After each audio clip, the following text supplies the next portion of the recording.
Ako di ay si Princess May Dahilan. Ang story ko ay about sa akong karelasyon tung high school pa ko. Una nga adlaw sa among klase tung Hulyo 2019, gaskwela ko ani nga takna sa Valencia National High School nga estudyante sa grade 9. Ani nga panahon, kay dili pagkaayo ko tantong mature. Wala pa ako'y hanaw sa kalibutan niya, wala pa pud ko kaila sa akong mga bagong kauban sa klase.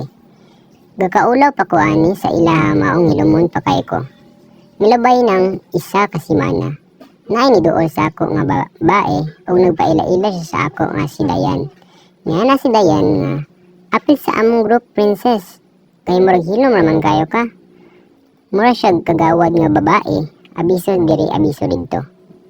Sumaot to nga wala na lang pud ko nagduha-duha o apil sa ilang grupo kay lain sa bulaog ka istorya. Nitubag na lang ko og, sige, game ko ana. Mapasalamaton pud ko nga naa siya maong pila ka adlaw napili ko nga moatiman sa among klase nga usa ka opisyal, sekretarya. Nabantayan pud nako akong mga kauban sa klase nga dili tantong utokan. Kanang maihapra ang utokan. Maong dili kayo dali pasabton. Naapay mga bae nga murag gakaog lipstick sa kabaga sa lips. Mao to nga pila ka adlaw nahiduol nako sa akong mga classmates. Pero pag agi sa panahon, nagaanam na kog bantay nga akong mga kauban sa klase kay nag-iya-iya naghinigugma. Ilabi na si Glyza nga sige og panguwag sa iyang palangga sa among room nga si Francis. Sige na sila halok-halok. Maot atong orasa naas akong hunahuna nga mangita pud kog para sa ako kay wala pa ko kaagi nga naay hinigugma. Ug para sa ako, naan ako saktong edad para magkauyab. Naibog pud ko nila gamay maong gusto ko nga ako pud. Pagkagabi, ubay na kong pag-add sa Facebook para makita og laki nga para sa ako. Nagkatawa na lang dayon ko kay igat kayo ko paminawon. Ako may niuna og paila-ila dayon sa tanan na akong kaistorya wala jud ko'y napili miskan isa. Puro mga daot akong mga naagian nga laki. Naibastos nga naapoy sige ingon og I love you. Pero bisan inana, wala gihapon ko ni undang og pumangita. Sa pila ka adlaw, milabay hapit nako kaundangon. Atong adlaw nga nagbuhat nagbuluhaton sa among science nga experiment, kami na lang duha na bilin dayan. Kay kami may partner. Sumato kami giwilinan mag-uli sa mga gamit padulong sa opisina ni ma'am. Adtong iuli na unta namo ang mga gamit, natingala lang mi nganong wala ang among maestra sa mismong opisina. Pero kani adto, nay gabantay nga estudyante. Milakip sa paghipos sa mga gamit. Tantong hilom lalaki nga murag katabang ni ma'am. Pero nikalit ra siya smile nako. Wala ko kasabot sa akong gibati. Pero niingon nagkalit si Dayan. Nganong gapula imong naong day? Ako pud natingala pero wala na ako nabantayan. So, mao ni gawas ko sa kaulaw. Kay feeling na ako gikilig ko. O gabuto-buto ang akong kasing-kasing. Pagkakita na ako sa iyang smile, ipangutanan na ako akong kaugalingon. Ako? Kiligon? Na-love at first sight ko? Paggawas ni Dayan, iya na lang kong gigitik kay angayan daw mi. Wow! Charis. So, mauto. Manguli na unta mi. Manguli na unta mi. Nga naan nas gate. Tong nabantayan na ako nga wala akong cellphone. Sa akong bulsa. Nidagan dayon ko pa opisina kay base naa pa didto kay kabalo ko nga wala sa among room. Pero, pag abot na ako didto kay kahila ko na dayon ko. Tunaadta na ako nga sirado na ang opisina. Nibalik din kong Dayan para ipachat na lang ang maestra para kuwaon dayon. Pero ang nibungad sa ako nga kauban ni Dayan kay ang mismo lalaki nga akong gipangita. Nitulo ra dayon akong luha sa kalipay kung natingala na lang sila. Napansin na po nako nga naa na kang Dayan ang akong cellphone. So, mao to nalipay jud ko. Nagpasalamat ra dayon mi og nilakaw na siya nga wala ang gisulti kundi walay problema. Wala man lang niya nasulti ang iyang ngalan. Pero nakita na ko gamay sa iyang ID nga Kyle iyang pangalan. Mao nga time nga nakabati kog kaimog sa iya. Nakaangay ko niya. Pagkauli nako, paglanton nako sa akong laptop, ibungad sa ako ang friend request gumikan sa isa ka tawo nga ang ngalan kay Kyle. Pero wala siya profile ani nga time. Di-confirm dayon nako kay unta magpasalamat ko sa iya otro. Mao to nagstorya mi taman alas 10. Grabe na nako ka mahigugmaon aning panahon na. Una pagali namong kita pero ina nako niya gitrato tapos gentle pud kaayo siya maging-istorya nako. Duha ka semana human ato nga September, sige na migkita.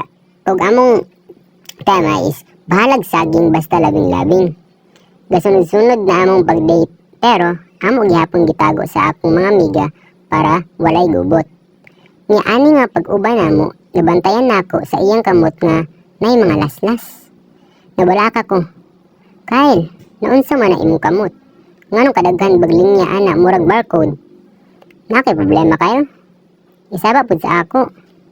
Namalihog ko niya pero ana ara siya nga wala ari ni prem. Para pud ni sa kaayuhan nimo, sunod nako.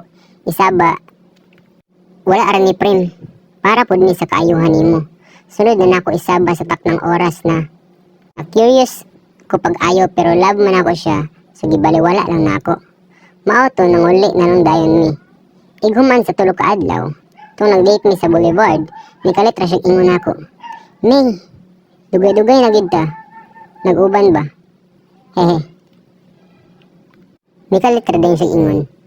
May, dugay-dugay na gid ta gauban ba? Pwede na ba? Hehe. Ana dayon ko nga, kadali ba? Pero sakto man sab na gusto na pud ko nimo Kyle. Yes na yes jud ko. Nakaingon na lang ko, wow, naana jud ko uyab. Himala ha? Ug mao to ni action niya siya kiss nako, pero wala ko ni sagot kay unang adlaw pa man to namo. Sa chicks lang nako gitugtan. Human ato, amo nang gipahibalo sa akong mga amiga nga opisyal na gid mi man nag-uyab. Aron maibog pud ang uban nakong mga amiga. Dayon pila ka adlaw giagad nako siya mag-date sa plaza. Pero nangaon sa aming Jollibee daan. Dayon igumana mo gaon is ni diretso na dayon ni sa plaza para sa among last na oras ato nga adlaw.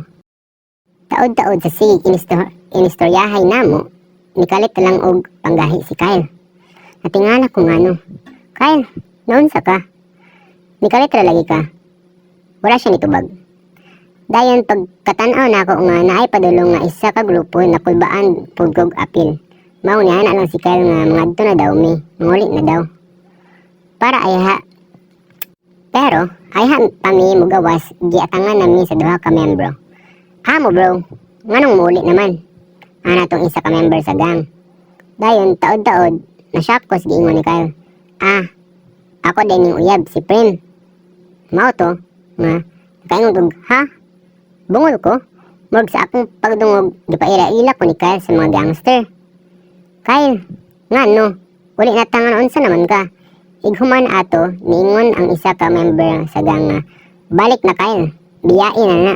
Kasayang-sayang rag oras, kulatahon na mo nag-apil kung dili ka.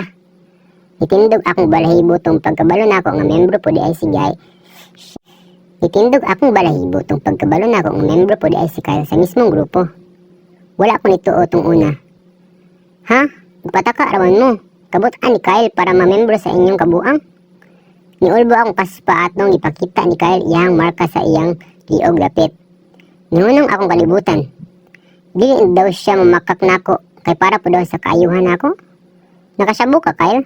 Wala ko kabalo sa imong gipang istorya. Anak ko. Dayon, itubag na lang siya, sorry Jude Prim. Human ato, wala na ko nagduha-duha og lakaw, palayo. Gidagan ko niya pero wala na ako siya gipansin. Pag-uli na ako, napuno nagluha ang akong sanina og unlan. Wa ko kasabot sa akong gibati, sakit kaayo. Pag-abri na ako sa akong messenger, daghan na kayog chat si Kyle nako. Wala na ako siya gipansin kay gahilaka ra ko. Naglibog ko kung i-block ba na ako siya or magimbulag na jud ko. Nagkaon na lang kong paan para gamay-gamay ang sakit.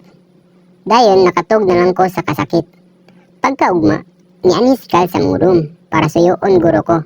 Pero gighost na nako siya ani nga taknaa. Wala na nako siya gipansin. Pero naluoy pud ko niya kay love good na ko siya.